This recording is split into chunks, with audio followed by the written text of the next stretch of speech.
Hey everyone, Tactics here, bringing you guys the 10th and final Castle Nathria quick guide with the final boss of the raid, SIRE DENATHRIUS. This is going to be a bit of a long one, but you'll soon see why, as there is a ton of stuff going on in this encounter. If you enjoyed this video, please make sure to like and subscribe, and let's begin with Phase 1. On pull, your entire raid will be debuffed with multiple stacks of the Burden of Sin dot, 4 on normal and 5 on heroic. You will be slowed by the number of stacks you have when you transition during the intermission, which will result in your death for most classes if you don't get down to at least 2 stacks. To reduce your stacks, players need to stand inside Denathrius' frontal cone ability, Cleansing Pain, which deals a burst of damage to hit players, removes 1 stack of Burden of Sin, and spawns an echo for each player hit. These echoes are immune to CC and just deal pulsing raid damage every 2 seconds, so you'll want to nuke these down ASAP. Because these spawn based on the number of players hit, you'll want to split your raid into 2 different groups so you don't get overrun, with half soaking each Cleansing Pain. Shortly after Cleansing Pain, on normal, several players will be marked with Feeding Time, which is a large burst of physical damage to them and anyone else within 4 yards, so they need to get out of the raid and pop a personal. On heroic, Feeding Time does not go out, instead a couple players are marked with Night Hunter and have a beam shooting towards them. This will inflict lethal damage after 6 seconds to them and anyone within 4 yards, but the damage is reduced for each player standing in the beam, so players need to position themselves so they are inside the beam but outside of the targeted player's circle. Also note you cannot soak both beams at once, as they apply a 500% damage taken increase, so make sure you're only ever in one. After every odd numbered Cleansing Pain, Denathrius will use Blood Price, lifting up all players and stunning them for 3.5 seconds, then knocking everyone back and dealing damage to players based on how many have the same number of Burden of Sin stacks. This is another reason to have your raid split into 2 groups, as it significantly reduces the damage of this ability.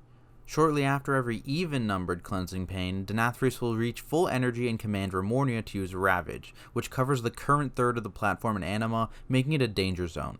This acts like an enrage for this phase, as you only have 6 casts of Cleansing Pain in order to reduce your Burden of Sin stacks before running out of space. Once you get Denathrius to 70% health, the intermission begins with the boss jumping to the center of the room, throwing raid members against the far walls, and starting a 15-second channel in Fall of the Unworthy.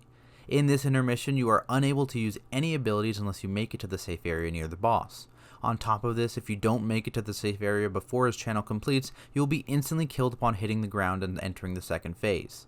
As mentioned previously, players are slowed by 20% per stack of Burden of Sin, so any more than 2 stacks on most classes will likely result in death. There are a few classes that have an advantage here, with Shamans able to precast Ghost Wolf, Death Knights with Death's Advance, and Warlocks with Burning Rush and Gates. Priests can also help their slow friends with Leap of Faith once they themselves reach the safe area. Once the boss's channel completes, he smashes through the floor, beginning the second phase. In this phase, Remornia joins the fight and must be picked up by a tank. Any damage she takes is also taken by Nathria, so try your best to keep them stacked up to maximize damage. She'll apply a stacking bleed to her tank, so you'll need to taunt off at some point. We did this every time Denathrius used his tank debuff Racking Pain, which is a frontal cone attack that causes anyone hit to take 50% increased damage for 24 seconds. Note that this cone also works for the adds in this phase, so if possible tanks can aim it towards them, assuming of course they can do so without hitting any raid members. The adds themselves don't do much, spawning in sets of 4 and just putting a stacking shadow damage dot on the entire raid. Note that for the first 2 spawns of these adds, 2 of them spawn on the side platforms, only accessible by certain melee classes like Demon Hunters as well as ranged DPS, and 2 will spawn on the main platform. We had ranged focus down these side adds, with melee focusing down the adds near the boss. On heroic, when these adds die, they will shoot crescendo swirlies at players, which deal a burst of damage and knockback if they hit, so make sure to dodge. Outside of this, the boss will occasionally pull in all players and begin casting Hand of Destruction, which will explode after 6 seconds, dealing shadow damage to all players based on distance. To handle this, you can use the mirrors on the edge of the platform, which are connected much like the wormholes on the Artificer Zymox encounter. We tanked the boss near these portals, and when everyone got pulled in, we just ran through to mitigate the damage, and returned if there were still adds up when we left. In terms of Remornia's raid abilities, she will occasionally mark a few players with Impale, dashing between them, dealing a large portion of physical damage to anyone hit. This shoots at players in a specific order shown by the arrows on the ground, so try to position yourself so you won't get double hit. We found that moving these to the sides of the platform was easiest. On heroic, this ability also leaves puddles on the ground, which again points to having the marked players move to the edge of the platforms to maximize space. When Denathrius reaches full energy in this phase, he will command Remornia to use Massacre, causing massive blades to slice across the room at your raid members. These deal a ton of damage if they aren't dodged, and on Heroic leave the same puddles as Impale, so dodging these is extremely important. Once Denathrius is pushed to 40% health, the final phase begins. In this phase, he picks up Remornia, so tanks no longer have to deal with her, but this empowers Denathrius, causing his attacks to be 25% slower but deal 50% more damage, and apply the new tank debuff in Scorn, which you'll want to taunt off around 3 stacks and then whenever your stacks fall off. During this phase transition, the boss will cover the outside edges of the platform in Anima, limiting players to the center section. Any remaining Kabbalist adds will be teleported to the center area, but for each one alive they will put a 15% healing reduction on the raid, so you'll want to try and transition after killing the current wave of adds. In this phase there are a couple new mechanics to deal with, the first being Shattering Pain, which is a series of big physical attacks against the current tank, ending in a raid-wide burst of shadow damage and a knockback, so be careful not to be knocked off the edge. Alongside this, Denathrius will mark several players with Fatal Finesse, causing them to explode for shadow damage in 9 yards after a few seconds, so make sure these players are out of the raid.